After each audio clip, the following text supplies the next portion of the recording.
Hello friends, MSc 106 का important question जो exam के लिए इम्पॉर्टेंट है, ये देखते हैं उसे। ये है एंजल वक्र।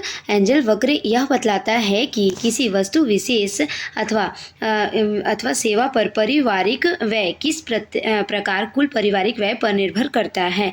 एंजल के नियम के अनुसार कोई परिवार जितना अधिक निर्धन होगा उतना ही बड़ा खाद्य वस्तु पर उसका आय व्यय का अंश होगा। इसलिए मुख्य कार्य परिवार के कुल व्यय और किसी वस्तु विशेष पर किए गए व्यय के प्रकार के बीच संबंध का परिणाम निकालना होता है। मतलब एंजल वक्र का मेन मतलब क्या होता है कि मुख्य कार्य परिवार के कुल व्यय और किसी वस्तु विशेष पर किए गए व्यय के प्रकार के बीच का जो संबंध है उसका परिणाम निकालना होता है। जैसे एक गरीब परिवार है तो वो सबसे ज़्यादा व्यय क्या चीज़ पे करता है, अपने फूड पे करता है। तो वो जो जितना आय आ रहा है और वो किस चीज़ पे व्यय कर रहा है, कुल व्यय जो है वो अपना फूड पे कर रहा है, तो उन दोनों के बीच का जो संबंध है उसी के परिणाम निकालने में होता है। इसकी मदद से उपभोक्त वस्तुओं पर दृष्टिपात कर उपभोग के स्तर का वास्तव में वर्णन किया जा सकता है। इस विश्लेषण की तुलना जब वर्तमान कर आधार से की जाती है तो इससे यह समझने में मदद मिलती है कि क्या वस्तुएं इस तरीके से कराधीन हैं कि निर्धनतन परिवारों को साधारणता मिले अथवा नहीं। सैद्धांतिक रूप से किसी भी एंजल वक्र के लिए दो प्रकार के प्रवण्य देखे जाते हैं। पहला है ऋणात्मक रूप से प्रवण्य एंजल वक्र, जो कि यह दर्शाता है कि किसी वस्तु निर्धन वक्र द्वारा अधिक उपभोग की जाती है, निर्धन वर्ग द्वारा अधिक उपभोग की जाती है। और दूसरा है धनात्मक रूप से प्रवण एंजल वक्र, जो कि यह दर्शाता है कि कोई वस्तु प्रमुखता धनाढ़ वर्ग जो अधिक धनवान वर्गों के लिए यथा वस्तु का उपभोग आय वह अनुपात बढ़ाने के साथ ही बढ़ता है। कुछ उदाहरणों में कोई अवतल प्रवण एंजल वक्र दो संभावनाएं दर्शा सकता है। प्रथम, या तो वस्तु विशेष एक आवश्यक वस्तु है जो कि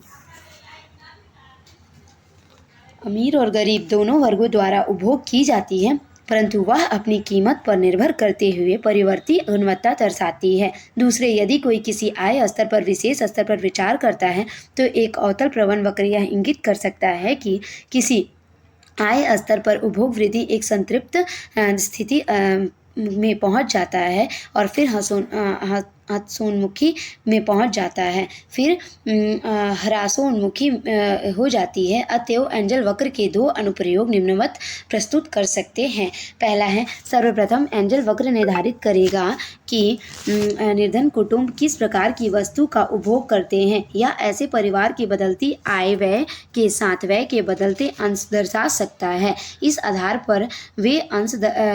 पर हम वस्तु को इन समूहों में रख सकते हैं: आवश्यक वस्तुएं, विलास वस्तुएं। फिर है सामान्य वस्तुएं। तदनुसार वस्तुओं को विभिन्न वर्गों के अनुसार समूहन में मदद करके और इसकी तुलना विभिन्न कर समूहों द्वारा उपभोग की जाने वाली वस्तुओं से करके यह हमें यह जांच कर पाने में सक्षम करता है कि वस्तु कर समूहन विवरणात्मक न्याय पर आधारित है अथवा नहीं। द्वितीय, हम यह दर्शाते हुए कि किसी कर के प्रधार के वितरण विभाग को सबसे पहले रेखांकित कर सकते हैं कि किसी वस्तु विशेष के लिए कर में कोई वृद्धि प्रगतिशील है अथवा प्रतिगामी। इस प्रकार की वस्तु कर वृद्धि जब एंजल वक्र के प्रामाण्य पर आधारित गरीब आदमी की वस्तु के रूप में वर्गीकृत की जाती है तो इसे वांछित दिशा में कर प्रधार को बदलने के लिए प्रयोग किया जा सकता है। कोई भी राजकोषीय उपाय अर्थव्यवस्था में आय के वितरण में कुछ परिवर्तन ले आता है। कोई भी कर थोपे जाने पर लोगों से सरकार की आय हस्तांतरण की प्रक्रिया प्रारंभ कर देता है और इस प्रकार आय वितरण प्रक्रिया विद्यमान प्रतिमान में बदलाव ला देता है। क्षेमोन्मुखी आर्थिक विचार के नितांत आरंभ से ही विचारक एवं विद्यमान कराधान के माध्यम में डाले गए भार के न्यायपूर्ण वितरण तथा सार्वजनिक व्यय के माध्यम से उत्पन्न लाभों के समुचित आवंटन पर जोर देते हैं। इस प्रकार किसी भी कर सुधार पर प्रमुख नियंत्रण वितरणात्मक दक्षता के विश्लेषण का होना चाहिए। कर नीति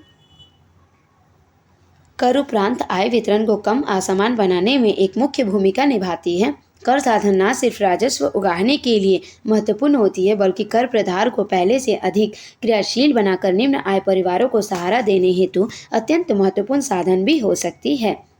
इस लिहाजे से इस भाग में हमने जिन 3 वक्रों पर चर्चा की वे नीति साधनों के रूप में बहुत उपयोगी हैं। तो अब हमने एंजल वक्र के बारे में पढ़ लिया, ये एग्ज़ाम में पूछ सकता है, इसलिए गाइस इसे प्लीज़ अच्छे से कर लीजिएगा। और अगर ये वीडियो आपके लिए थोड़ी भी हेल्पफुल हो तो प्लीज़ लाइक माई चैनल और मेरे चैनल को शेयर कीजिए, ताकि जो नीडी बच्चे हैं जिन्हें ज़रूरत है ये सब क्वेश्चन आंसर की, उन तक भी ये सवालों के जवाब पहुँच सके। Thank you. अगर वीडियो अच्छी लगी तो प्लीज़ लाइक। Thank you.